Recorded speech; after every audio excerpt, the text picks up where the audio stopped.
Can't see when I go to work, can't see when I get off. How do you expect a man not to get lost? Every year I just keep getting deeper in debt. If there's a happy day, Lord, I haven't seen one yet. Take 'em away, Lord. Take away these chains from me. My heart is broken 'cause my spirit's not free. Lord, take away these chains from me. Okay, welcome back. And if you didn't listen to the first two episodes, welcome for the first time. And go back to those, and then you'll come back, and the welcome back will be apt of your return. You've mastered time. Yes. Here. That is what happens when you are speaking into something which is timeless, like the internet, which is a strange thing. It's sort of timeless. I know, it is weird. But I mean, what is there a day like you're online? Is there such a thing as time online? Very strange. But it does weird things to your time too, where all of a sudden you wake up and you're like, "What have I done for the past 2 hours?" Yeah. And usually the answer is nothing. Nothing. Yeah. So that was the Old Crow Medicine Show. The Old Crow Medicine Show, and I used to play harmonica in a band. It wasn't a very, very great band, but we played. We played Old Crow. We played some Old Crow Medicine Show, but I enjoy them greatly. I actually stole that album, not from a store. Copied it, but we don't have to go into that. Okay. Speaking of being what you do. Speaking of having your character determined by your action. That's the thinking. There you go. Okay, so some of you wrote some questions to me. Some of you had also sent questions via Skype, and I don't use Skype very often except when I'm forced to do distance education or talk to my parents. So in Florida. So this is kind of expanding my Skype usage. But that was hopefully helpful for you. It was helpful for me to at least know that people are thinking about what we're talking about, that was sort of confirming that we're not actually just wasting our time here. So I want to begin maybe by going back a little bit to the last reading, because we didn't talk about something that I thought was really important. And that was the discussion on page 36 between these different sort of dynamisms, these different yearnings, so to speak, of man. Man has these two different movements of himself. He sort of, and by movements I mean like what is he striving to do? Like your existence is striving to do something, just as the existence of a carbon atom is striving to do something. Now the carbon atoms don't know what they're striving for, but they're still, in some sense, striving to repel. I don't know, someone out there saying, Dr. Jaeger, you're so stupid. You're never going to get this. Yeah, but whatever it is. Attract oxygen. Attract oxygen. There you go. Yeah. Oxygen attracts carbon. No. They attract each other under certain conditions. Co-attractors. It's kind of like a matchmaker. Kind of like guys and girls. That's right.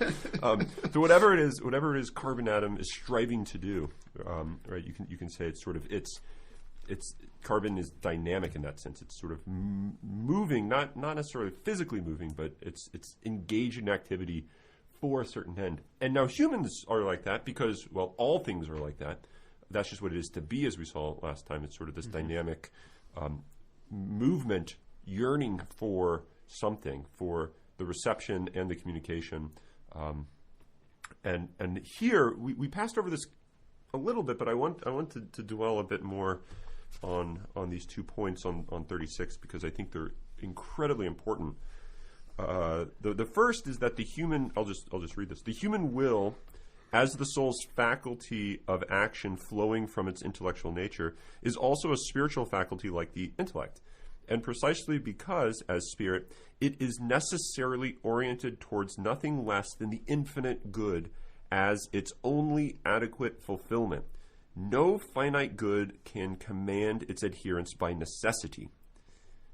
Okay, and he goes on to say, and it remains free to choose its own path toward the infinite among all finite goods, even to turn away on the conscious level from its own authentic good towards other apparent goods. So the human is this bizarre creature, in that the human, in virtue of having the will, the free will specifically, is in some ways necessarily oriented toward the infinite good, which is God, and yet at the same time is capable of making a choice as to how it will attain that good. So the carbon atom doesn't get any choice on how it's going to attain the types of compounds it's going to enter into. Is it going to compound with other carbon and oxygen and what other things they enter into with?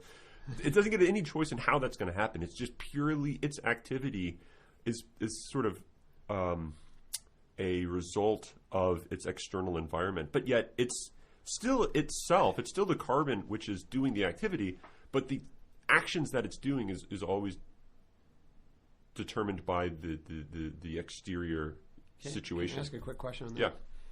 Does that mean that carbon is, by its very nature of being, always perfectly itself? Yeah. Well, perfectly itself intrinsically. Yeah. But it could, it could actually fail at certain level. Like it can fail to be good carbon. By what? By external things affecting it. So by it being united with oxygen. I don't want to get too far on this. I mean, think about like a tree, like an oak tree, right? Yeah. Or an acorn or something, right? So an acorn, to be an acorn is just to be sort of disposed, directed, to yearn to become an oak, to grow and to develop. That's kind of built into the oak is in the a sense the genetic perfected structure of it. acorn.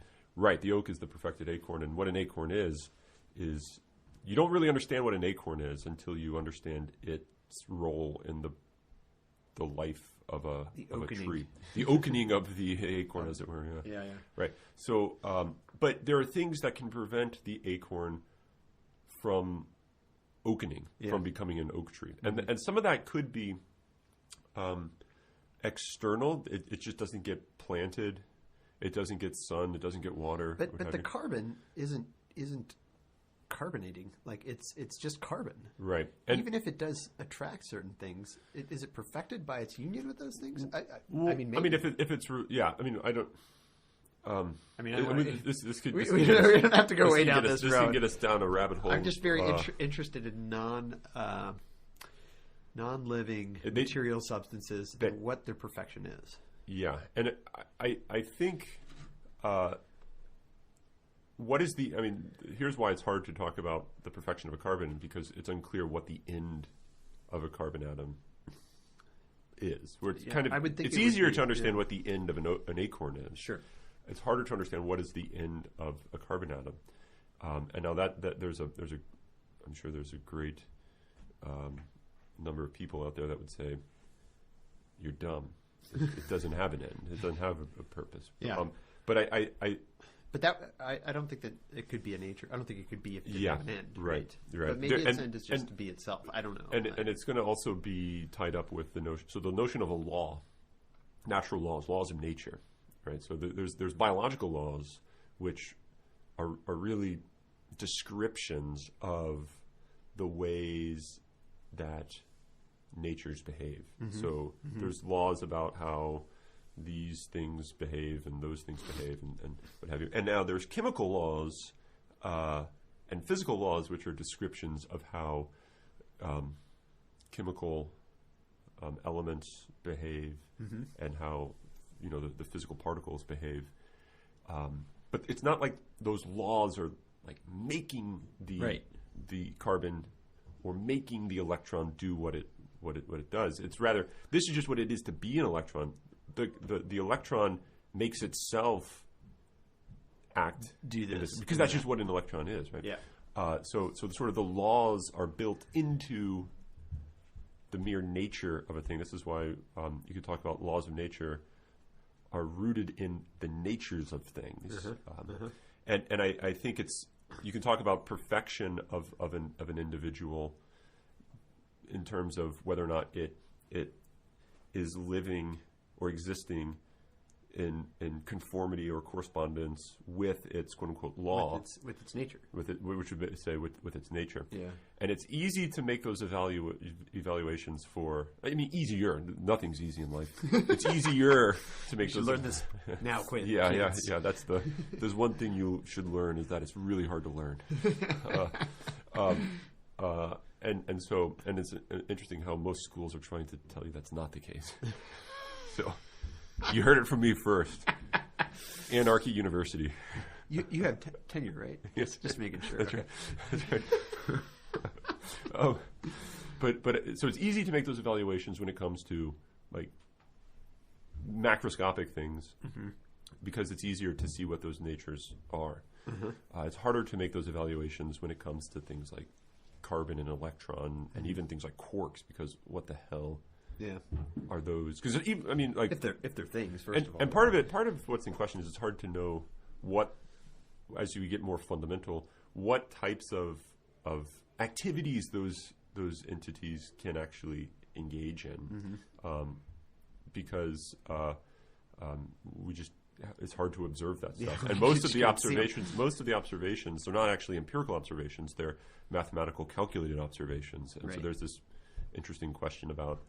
Do we actually come to know the fundamental particles of physics in the same way that we come to know other things? And if not, then you might wonder, when we talk about the nature of a particle, we're equivocating when we're talking about the nature of, say, a human or an acorn or what have you. So it's like in a sense, physics is more philosophy than it is science. Yeah, that's right. And read conjecture. Read Werner Heisenberg that's what I want to read. Einstein or Schrödinger. Yeah. I mean, they'll tell you that really what we're doing is. Will tell you that. Yeah. Oh yeah, definitely. Anyway, sorry about the digression. But anyway, so you have these sort of inner yearnings, inner strivings. One is the will to sort of be necessitated to choose to recognize that there's one infinite good which will fulfill it, and yet it's capable of choosing the I don't know if you want to call it the means or the path that it will come to, by which it will come to that good, and that's something unique about the human being, is that not all human beings live out the same life that can be characterized in the same sort of way. So the way that I'm living my life towards the infinite good is very different from the way Mother Teresa was, living her life in pursuit of the infinite good, and very different from the way that fill in the blank. Right. But what you see is they're all still characterized as the same type of entity, the same type of thing, human. They're all human because of the fact that they have chosen for themselves, determined themselves in virtue of this freedom to this end. So it's what unites them. It's the same end. It's the same end. And in some sense, it's the same means. But it's the same means only understood in this much more fundamental way of free means. It's the free activity of the individual to attain its ultimate end that makes all these different lives capable of being all brought together as the same type of creature, a human being. And this I mean, this one might come up later, but people, I think, often conceive of their relation to God as one where God has the the playbook, but the only problem is you don't get to peek at the playbook. Yeah. And here's what God wants you to do with your life, and yet you don't know it, and you're like, oh, God, please, just tell me. Dog leg left. Yeah. Then go straight Yeah, on come on. out. What should I do? How should I play this out, man? Just give me, throw me a bone. I don't know how to be happy. And what he's saying is, no, I've given you the means by which to be happy. You have it. You have the playbook. The playbook is one in which you have to write yourself. Yeah. I've given you the end. The end is me. The end is the necessity. You don't get to pick that. Yeah. The necessitated good. But you get to sort of write your own playbook as to how your life will unfold. And a lot of people don't like that for various reasons. One, it might be because Freedom's hard. Freedom's hard. You now recognize what Clarke says in the reading for today. There's a responsibility in this. Yeah. It is now up to me whether I screw my life up. The buck stops here. I would much rather it be that God screws my life up. Yeah. And, I didn't have any say. The cards were just sort of against me, but I'll just go along with it. Yeah. But when you recognize, no, it's sort of in your hands. You have this freedom to orchestrate your life according to, in some sense, your design. You don't know the end isn't your design. Mm-hmm. People don't like that. They freeze because they realize I can really mess this up. And if anyone's ever tried to do anything, you realize, yeah, you can mess it up. Yeah. Like whatever it is, it could be fixing a car, it Sure. could be reading a book, it could be trying to wake up early. Could be trying to upload a stinking lecture onto YouTube. Upload things to YouTube, and Which you're I like, failed at miserably. yeah. So I think we realize that we have this freedom, which means we are aware that we can screw this up. Which don't think of it. I mean, that's sort of the negative side. But Right. but what that means is then you now have the ability to excel at attaining the end. Right? There's a sort of possession of yourself that you have in being able to make yourself present to the infinite good, which is a gift that carbon atoms and trees don't have. Yeah, and to make, and it's up to you how you make the infinite good present to beings, right? Right. Because that's in a sense, it's just the flip side of the same thing. Right. Yeah. Right. So you have that idea of the infinite sort of dynamism of the will sort of striving out, desiring infinite goodness, right? And that I think is what he's saying is, you don't. Someone says, "What do you want in life?" And you say, "I just want to get through the day. I want to rock." Yeah, I want to rock." No. No, sorry. Okay. I was just asking for it. Okay, it was. I just want to get through the day. Now, hopefully, that's not the only thing you want in life, because then, come 12 the next morning, life's pursuits are accomplished, and you're Final and achieved. Final and achieved. Hang up the hat, throw in the towel. It's over. You did it. You've peaked human existence here. You're still breathing at 12. Yeah, but that means there's no need to continue breathing because you've already achieved it. That's right. That's so right. I think what we realize is when we aspire to goods like a job, or when we aspire to goods like learning through online media, we realize that those are just means by which we attain greater goods. Mm-hmm. So I think upon inquiry, why do you care to get a degree? Mm-hmm. I mean, this is, if you've taken ethics classes, I'm sure you've heard this before.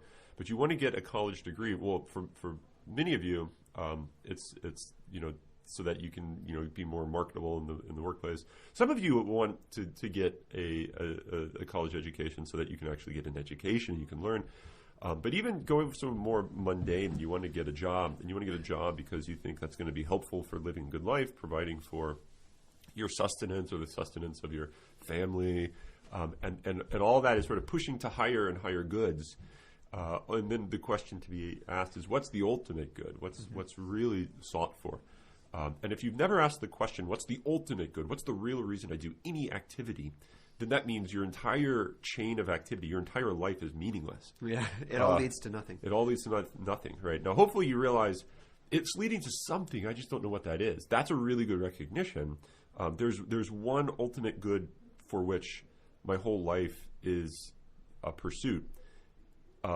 If you have that recognition, good. Go for it. Go for it. That's keep great. it up. But the problem is many people don't even think that that's an important question to ask. And that's what a lot of postmoderns mean by the absurdity of being, is that most people, and they want to say actually all people, are acting for goods that ultimately have no reason. There's no grounding for it. It just sort of goes on and on and on and on. It's either infinite. There's no ultimate reason for why you're doing anything, or it turns out that each of the activities that you do, you don't really know why you're doing them. There's no real reason for why you're doing them, and so life becomes meaningless. So really, the question of the meaning, the meaningfulness or the meaninglessness of human existence is requires what Clarke says in that one paragraph. This is a really important, super important ethical point he's making, that the infinite good is the only thing that the human will can be satisfied by, is required in order for any meaning in life to be had. Right? That's the only thing that can give life meaning. It's not like the most important thing that gives life meaning. It's actually the only thing that sort of then gives meaning to all of life's pursuits. It can pass meaning down the chain. Yeah, it's kind of like, you take a pen and you start writing a shape on a piece of paper, and you think, if you're watching this from the outside, it's unclear. What are they doing? Are they just doodling nonsensically?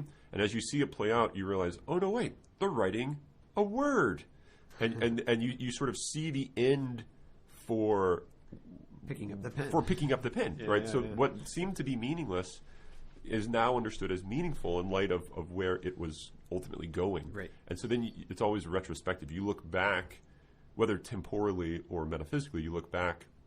Once you see the end or the purpose, that informs all of those initial activities that seems to be meaningless, but now they take on the shimmer of meaning. This is where Thomas talks about the order of execution and the order of intention, and I think that this is fitting right into that. The order of intention is actually first, even though the intention is the final end.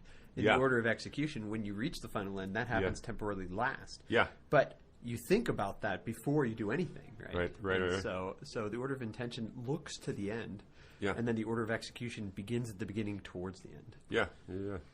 So and then the second, we'll keep moving because I want to actually get into what we're talking about. I mean, this is jumping all around Clarke. So we're not behind.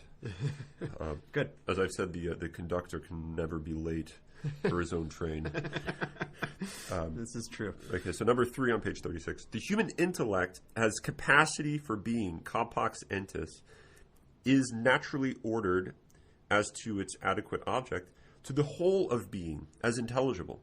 Hence, it can ultimately be satisfied only by knowing directly the infinite source and fullness of all being, namely God. So the human will is this desire to choose or to unite oneself through activity to the ultimate good, whereas the intellect is this, I don't know if you wanted to call it an intellectual appetite or intellectual desire to unite the mind, the understanding, to all being, right? So, and we talked about this in Aristotle, the idea of contemplation, and sort of the passive intellect being sort of this potential for the contemplation of all essence. Here you have Clarke making a very similar point. And the human intellect, even if you've had a small little conversation with a child, any child, doesn't matter, and you're with them, and they ask you a question, and you give them an answer, and then the next question that they ask is, why? And you say, well, because, and you give another answer, and then the next question they ask is, why? And then you give them another answer.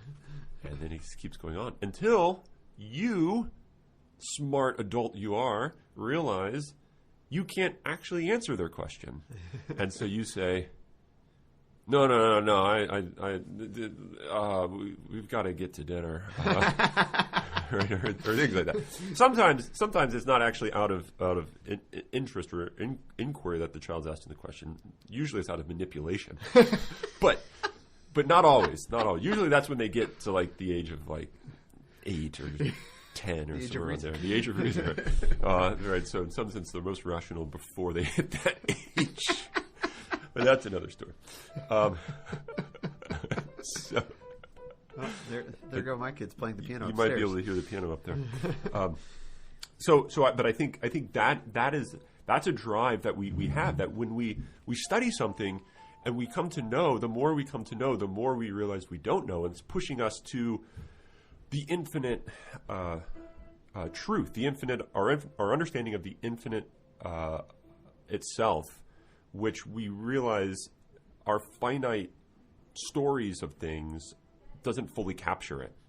And so we are looking with our intellect, so to speak, we're looking to unite ourselves to that which will satisfy our understanding. And it's only a knowledge of that is the infinite, that will satisfy our understandings. Even if you know small interesting things about how carbon moves and how trees grow and why this is happening and that's happening, that's not going to fully satisfy you, because there's even the question that kids ask that adults hate, which is, so you can give it a story for why the sky's blue, and it has to do with like the refraction of the light through the water droplets and then yada yada. And you talk about the light rays and how it's refraction angles and what have you.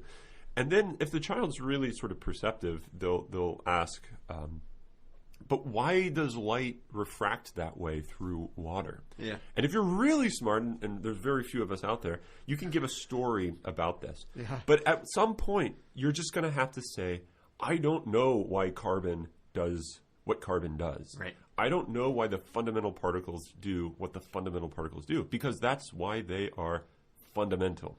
Right? So there's this question that we're pushed to, which is, why are the most basic things in creation the way they are?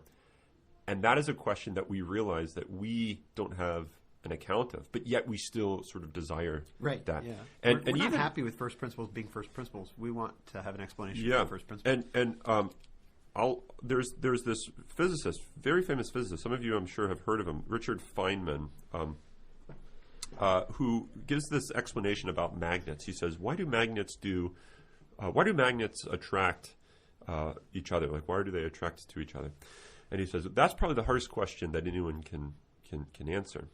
And he says part of what is at stake is, or as to why it's so hard, is because you can only explain things in terms of a background which you understand.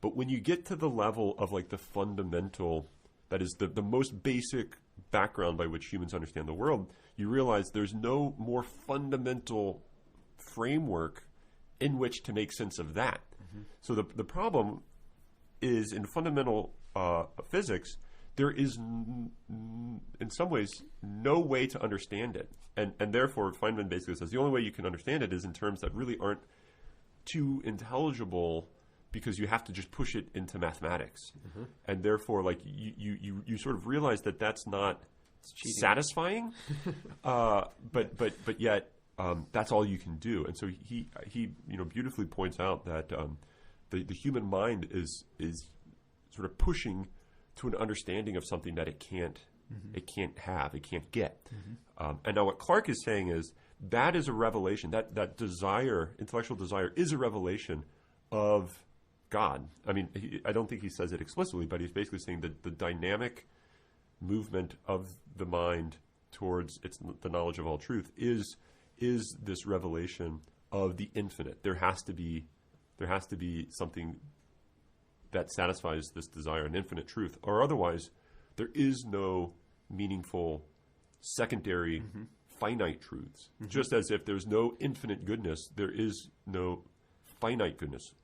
if there's no infinite end towards which you're trying to move your life in action, then all of your actions in life are meaningless, right? Because they're not actually moving you towards anything. It's just you're sort of wandering aimlessly. Same thing intellectually. If there's not an infinite truth, then all the individual small finite truths that you come to know in physics and chemistry ultimately aren't truths of anything, because there's no infinite truth that these are sort of participating in or sort of moving you to. And so I think this is a really important point, that he's basically saying the structure of the human person reveals to you the existence of God as perfect goodness and perfect intelligibility, perfect truth, right? So I think he's saying the human being has written into his very nature the existence of God as infinite. And if you know yourself as striving for perfect goodness and striving for perfect knowledge and intelligibility, you will see God, right? I mean, or you'll come to see that there must be a God, right? So I think I didn't want to pass over that too quickly, because this is a sort of practical, it's not really an argument, but it's a practical exercise to see that you already know God. Even seeking truth at all. Yeah, any truth. The mere engaging of the question, does God exist, reveals he must. And this is all over de Lubach's Discovery of God. Yeah. Which is, and interestingly, I mean, here he is again. I'm going to jump ahead a little bit. Yeah, jump around. Angelus Silesius. Yeah, he quotes it. I know. I'm going there right now. But this, where did I first hear him? In de Lubach's Discovery of God. Right. But Angelus Silesius is quoted here, and I think what you're pointing out, Dr. Jaeger, is very interesting, because when he talks about this again later on, Clarke, that is, on page 46, he starts saying that the fact that we can never actually know all things is a revelation of ourselves. And it's revelation that we are as he puts it, a known unknown, a mysterious abyss in which more remains unknown than known, like the tip of an iceberg emerging above the water. And how we have this desire to know the infinite, and we know that there must be an infinite then. And he quotes Angelus Silesius, which I think this is the exact quote. Exact same quote. The abyss in man cries out to the abyss in God, tell me, which is deeper? And in this explanation that he gives of it later is I think exactly what you were talking about, right? That next sentence is page 47 near the bottom. Thus, our self-awareness is a partial zone of light within us. When I read this is amazingly revelatory to me. A partial zone of light within us, ever in fluid expansion or recession, surrounded by a penumbra of shadow, shading off into an, at present, impenetrable darkness. And this impenetrable darkness is not the world, although I think that's true too, but it's myself that he's talking about. He's talking about self-awareness and the fact that when I look at myself and ask myself, what do I know? What am I? What do I seek? It's always it's kind of like this. Yeah. But there's much more that I don't know about myself than I do. And it's not just, it is talking about sort of the individual personality, who I am in a unique, particular way. But it's also talking about the nature of man. Yeah. And I think because you don't know what it is to inquire into who you are or what you are, that is what makes it not possible for you to come to know God, even though it's built into your nature, so to speak. But it's because you don't even know your own nature that becomes something you're blinded to, right? That's the paradox of man, that it's built into my nature to know all things, but I can't know all things. But that doesn't. It almost doesn't make any sense. Yeah. And it's and the reason these two go hand in hand, I think, was brought out on the same page, 47 at the bottom. John Scotus, not John Duns Scotus, John Scotus Erugena, Irish, I believe, an Irish theologian. Maybe. I don't know. Yeah, I need to. This is another one of those guys that I need to learn more about. He quotes him. God and man are paradigms of each other. And Clarke comments, both are ultimately ineffable. And this both because of their subjectivity and their inexhaustible depth. So if you don't understand that you have this sort of depth to you, which is your identity, your nature is not simply, oh, I'm a Chiefs fan, and I'm a Raven, and then you fill in a bunch of little like finite characterizations, and you say, that's who I am. If you think that's who you are, then you're an atheist. Because that's actually what. Yeah, because if you think that man can be characterized in a finite way, then you are saying the image of God, which you are, is finite. And therefore you don't have the ability to actually see God because you don't know what it is to be man. And I think for modern man, this is especially problematic because we're surrounded by an economic structure. We're getting there. An economic structure that makes man finite because it's in finitude that you can make profit.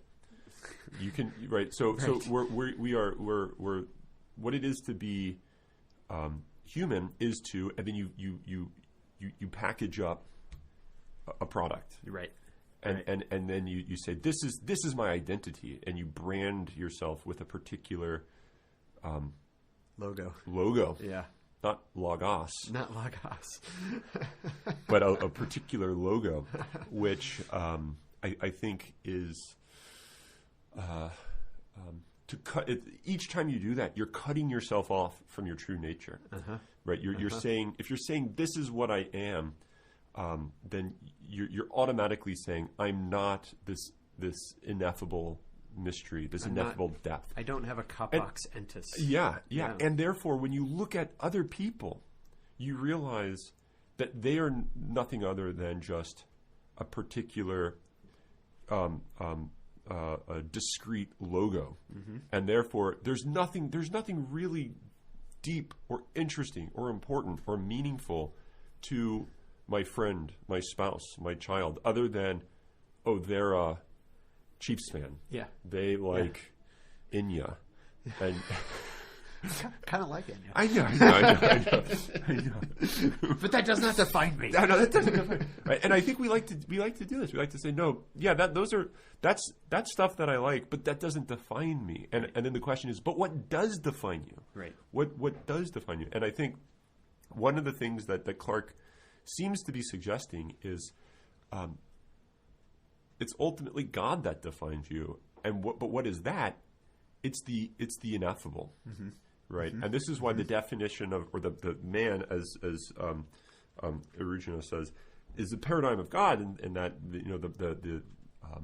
the ineffability of God is going to be what defines man ultimately. So, and I think it's only in virtue of this that you can actually have a foundation for human love, that humans can actually love other humans without it being simply a sort of a reduction to a mastery over something. Consumerism. Consumerism. I can't love a coffee mug because the coffee mug. Although actually, we can take this back here in a bit. Because I think one of the things that's going on is all being is going to be this sort of infinite depth. Yeah. But he's not worried about that here, and that might be a problem with Clarke. But stick with what Clarke's saying for the time being, and then we'll critique it a little bit in a bit. He's saying a coffee mug doesn't have that infinite depth that a human person has. With a human person, you realize they have a life of their own, a sort of a freedom and openness of their own, such that what they are saying to you or sort of showing themselves to you as, you realize, but that doesn't define them. That's not. They're wearing a Chiefs shirt, but there's more to that person than the Chiefs. Right. Hopefully, right. And there has to be by nature of being. But the worry I have is And this is actually happening now. When you rip these things away, you no longer have the ability to identify yourself as an NCAA, Final Four fan. Yeah, exactly. And you rip yourself away from your ability to, be a Raven. Right. And you rip yourself away from, all these various logos that you took to be what you are, who you are. You're now left in your room thinking, what is my life? What am I doing now? I'm not doing anything. I'm not. There's like nothing for me left. Yeah. Right. And this is what leads people to despair. Is because when you rip away what consumerism has tried to define you as, there's nothing left over except this emptiness. Right. And now I think the hope is that you can recognize, but this emptiness is a revelation of what I am. Right. I am this depth. I'm not Chiefs. I am not right. #Ravens. I'm more. Right. It doesn't mean those aren't things that you don't like, and that aren't like sort of secondary activities of you. But that's not your like nature. Yeah. So next time you hear "once a Raven, always a Raven," say, "But always more." But always more, infinitely more. Did you see, by the way, right where you ended reading, end note? Unfortunately, demonic end note number 34. He mentions a work by Thomas Tomasic, and then also suggestive work of Ferdinand Ulrich. I did not notice Homo abyssus. That's great. I did not notice that. I cannot believe you didn't see that. That is I'm great. glad you're discovering this just now. Yeah. See, I hate endnotes. I hate endnotes too. They're from the devil. They are. But yeah, I think there's a very practical. In all of philosophy, all of being, there's always a practical. Right. Theory is not theory unless it can sort of be, it's always relevant. Yeah. It's always relevant. If it's not relevant, then you're not really talking about being. Right. And I think, or you're making a separation between being and action, contemplation and activity. That's false. Yeah. Right. Yeah. Great. This is good stuff. Does anyone have any questions? Seeing no questions, we'll move on. We'll press on. His idea of providence in your own little corner of the universe, I found to be fascinating. And the fact that man is an image of God insofar as he is not bound to do anything. Yeah. So just to sort of put this in the broad structure of what the reading for today was. So he says, to be a human person is to be a self-possessor, to possess yourself. And that comes in two ways, through self-awareness and self-determination. Mm-hmm. And we've been speaking about self-determination mostly. So we can keep doing that, but just to give you some indication, this is actually the second point he's making, is that we determine ourselves sort of through our activities, through our will. And that's how we sort of possess ourselves. Who we are is determined by what we do. Mm-hmm. And we have this freedom in what we do, and so we sort of have this freedom in what we're possessing. Mm-hmm. Mm-hmm. Yeah, so he has this explanation, and really the rest from in the second part of the chapter from here on out, he's really just concerned with the fact that the human person is, the buck stops there. Mm-hmm. It is where you are determining not only the world around you but yourself. Right, and this is something mm-hmm. that he thinks is lost a little bit in our modern metaphysics, is this false sort of or this mistake where we don't see that our activity actually causes us to be what we are. And he actually points to Karol Wojtyła as being the guy that points it out to him, so that man is, as he says, I'm trying to find where he talks about this specifically, but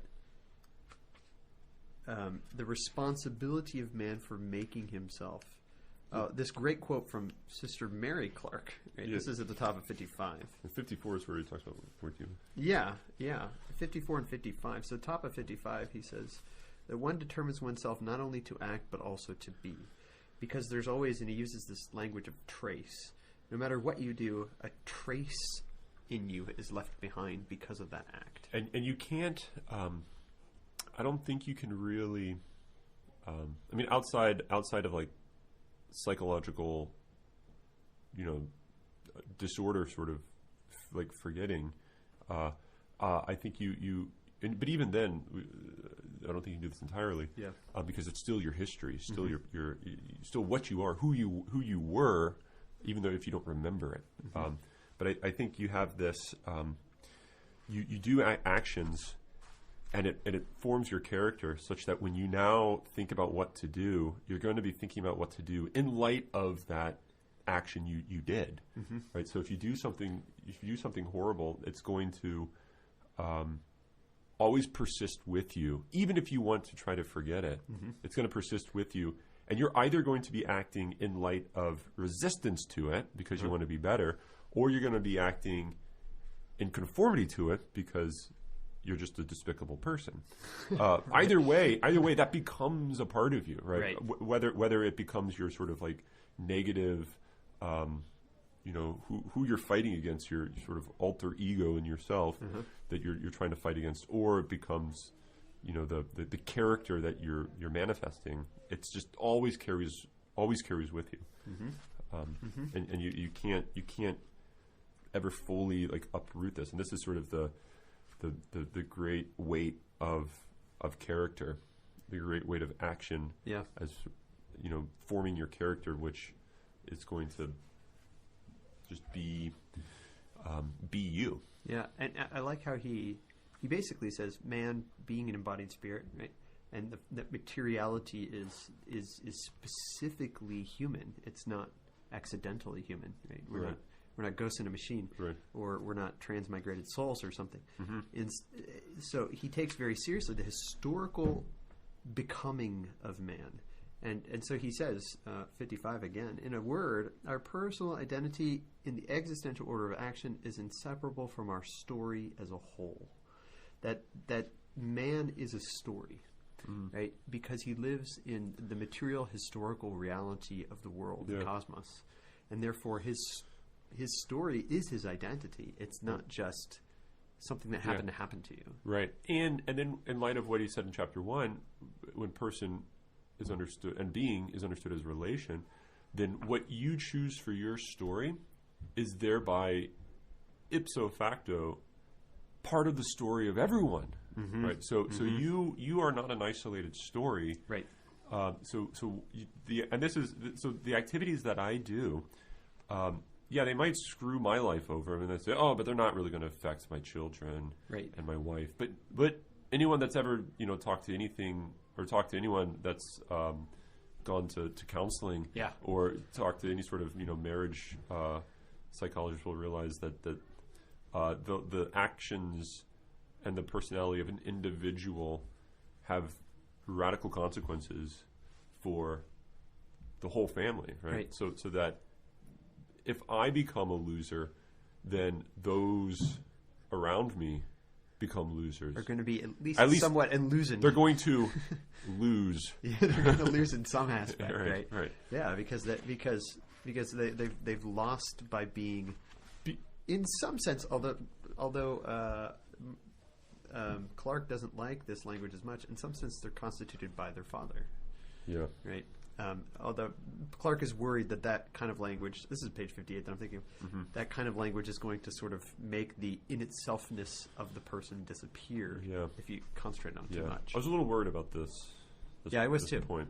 I was too. I mean, I felt chastised in my sort of hyper-relationality that I do think that I fall more into the camp of Marcel, for example, that he kind of brought out as being a problem in some sense. Although he continually will say great things about the revelations that are made, the explanations, but he specifically says, and here I really read Kenneth Schmidt's. I don't know if you've done Kenneth Schmidt's in this class or not, or if you're going to. No, they're not. Too bad. They should. Yeah. But this idea of being constituted by others is his exact language. Schmidt's is his exact language, and they're writing at the same time. So I'm wondering if he's kind of.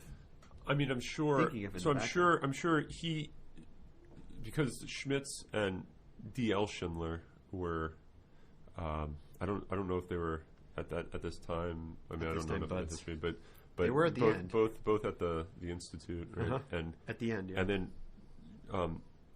Schindler critiques Clarke in a very friendly way, and Clarke actually takes the critique as just, and he sort of revises, and we'll talk a little bit about the revision he makes here in a bit, but I think there's Schmitz, I think would also sort of critique this part, critique this point, yeah. So I think it's I do think it's something that was really kind of revelatory to me was this idea of awakening, that man is, because of his storiness, his historical reality, he is, as he says in 59, that he is an awakening into actuality of a potentiality or capacity already latent within the child's own being. Right.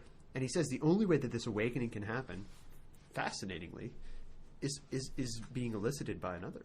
Right. Right. Yeah. And I'm sure, he mentioned earlier Balthazar being really important to him, and the whole mother smile of Balthazar is all about the fact that man comes to himself from the love of another. Right. Yeah. Yeah. So I want to return to that point, because that's the first aspect of the self-possession, the self-awareness. Okay. How do we become aware of ourselves? How do we become aware of who we are, what we are? That's a really important question. When you think about how do you define yourself, your sort of your goals and what have you, we'll talk about that here in a bit. But just to finish up this point of the Clarke saying on page 58 that we're not constituted by our relationships to others. He says for the 58, he's saying some people might think that we're constituted by our relationships with others.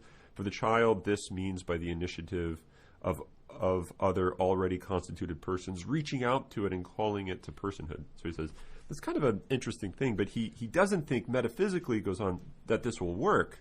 We cannot literally bring into being another person that was not there before simply by relating to the thing that is there with attentive love. Try doing this with a rock, a tree, or a rattlesnake. Don't recommend the last one especially. But I think what he is saying is that you have to have some sort of in itselfness, some sort of substantiality before you can relate to it and awaken it to perfected personhood. But he wants to, I think, say has to be in some ways, in some proto sense, a person before you can reach out to it. Yeah. And I think what maybe a problem with this is, but all creatures, all beings are ultimately given their in itselfness from another. So it's not that. Is this the Schindler critique? I think this is the Schindler critique, that you have the act of creation. Creation itself is a relation that the creature has to the creator, and so it's not as though you can have this being that's existing, and then secondarily the creator creates it, because that's incoherent. Right. Because creation is the bringing forth of a being. So even its in itselfness is from another. Its in itselfness is from another. Is relational. And it doesn't break down or reduce its in itselfness. This is it's from another. This is Ulrich. I think Clarke maybe should have read Ulrich just a little bit. I mean, it wasn't translated, and I mean, I'm sure he read German very, very well. But you got to read Ulrich twice. But you got to read Ulrich twice, at least. But I'm inclined to think that the in itselfness, in virtue of a metaphysics of creation, must be from another. And this is also, and I think he should have seen this in light of the Trinity itself, because the Trinity of persons, perfect persons, right? This is the perfection of personhood. Right. Which he are, would say is the perfection of being, because right? Yeah, yeah. says, Person is the perfection of being. Yeah. So therefore, the perfection of persons, that is the Trinity, is the perfection of being. Yeah. And what you get with the Trinity is the person is a subsistent relation. The person is the relation. Its in itselfness is its relationality, it's from another and right. for another. Right. And so like perfect substantiality or perfect in itselfness, perfect being per se, is odse. Odse, to another. Yeah. Odse inse est odse. Inse est odse et obse. Yeah, I think it's obse. I think it's obse. Yeah. From another. This is, you can get your Cassell Latin dictionary out if that didn't make sense. I'm pretty sure Ratzinger in his Introduction to Christianity says all three of those. Yeah, if he doesn't, he meant to. He meant it. Yeah, that's right. So he just wasn't being so pretentious. I think Clarke wasn't thinking about the metaphysics of creation, which is the substantiality of being is only possible in light of the gift of it from another. Right. So there's like great thing that you can have the Creator, you can have God create beings that stand on their own. They're capable of having their own inner life, their own sort of inner principle of being, only by being given that. Right. But it's not a temporal giving, right? And it's not a temporal, giving, right? It's a perpetual, yeah. So it's an eternal giving. It's persistence. It's creation, and it's eternal. But was it? I forget the technical term. Oh, I don't know. The continual creation. Subsequent? No, no, I don't know. Whatever. But I think in order to get both those, Ulrich points out, you have to, and the analogy that D. C. Schindler uses in his commentary on Ulrich is helpful, that you have to have the, so to speak, umbilical cord cut between the creator and the creature. Otherwise, it's just pure relationality, and there's no in itselfness. So you have to have the relationality be a true gift, which is a letting go of the creature, so that it can stand on its own, metaphorically. It can exist in itself. It's kind of like the child's relation to the parent. The child has its existence. It has its history. Everything the child sort of is going to become in life is ultimately due to the parents, whether for good or ill. The parents are, at least in this domain of sort of thinking of this, from the parents, the child's existence, the child's education, formation, character, ultimately sort of is rooted in the parents.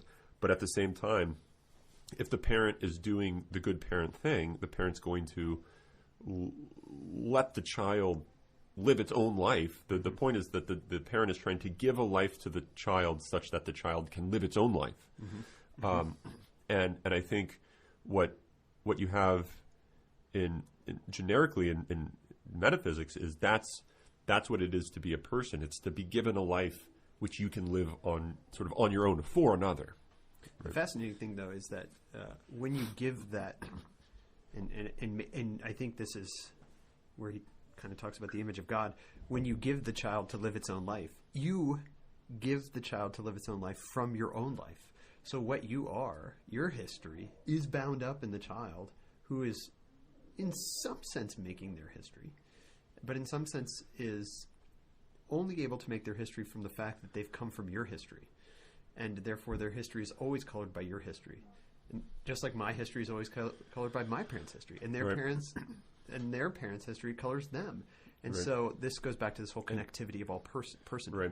And I think a problem or concern that we have, or that at least I have, is people that try to deny that, to think that my identity, like I am trying to live my own life, and I don't want to have my parents, those overbearing jerks. Yeah. You know, be in control of my life. But I think I knew someone in grad school who kept more than I ever did, even though like my parents were great, you know, formative individuals for me, and I think that the only reason I'm the person I am today is because of them. Yeah. But I don't constantly talk about them because they're sort of like in the paint of my life. Yeah, in your way of being. But there's this friend of mine in grad school that would routinely talk about his parents and how like horrible they were and how they're like,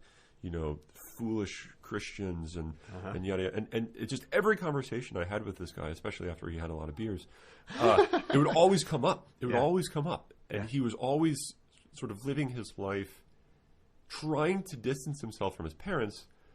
But because that was his modus operandi, that was his sort of way of being in the world, his parents were more sort of central to his life, his being. Right?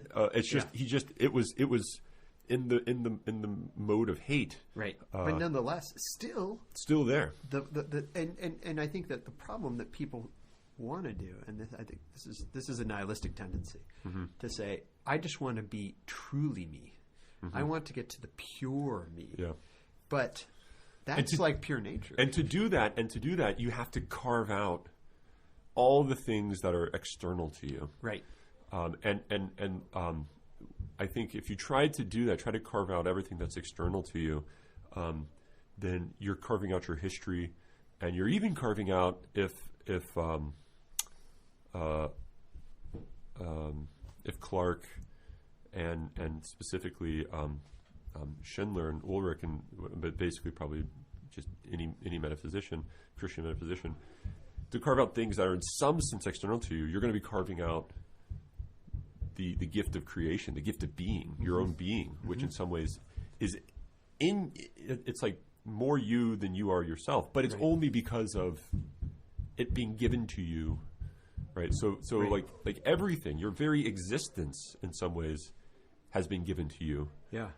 And so I think you can't carve it out without leaving nothing. Right. Which maybe gets back to the point of, are we constituted by our relations? Right. And and that's why I kind of want to say we are, but that's not at opposition. That's not in opposition to our in itself. Which is kind of maybe my one problem with Clarke is I think that maybe he's taking the premise of the distinction between in itselfness and relationality as being separate realities, that insofar as one is in itself, it is not in relation. And I don't think he wants to do that, but I'm worried that his sort of fighting against the personalists and the phenomenologists, that he is actually assuming a premise that I'm not sure that the phenomenologists would assume. That insofar as you are in relation, you are not in yourself. I don't think that's true, especially if we go back to the Trinitarian understanding of subsistent relation. Right. And it pains me to say this, but we are out of time. So with the notion of pain on your mind,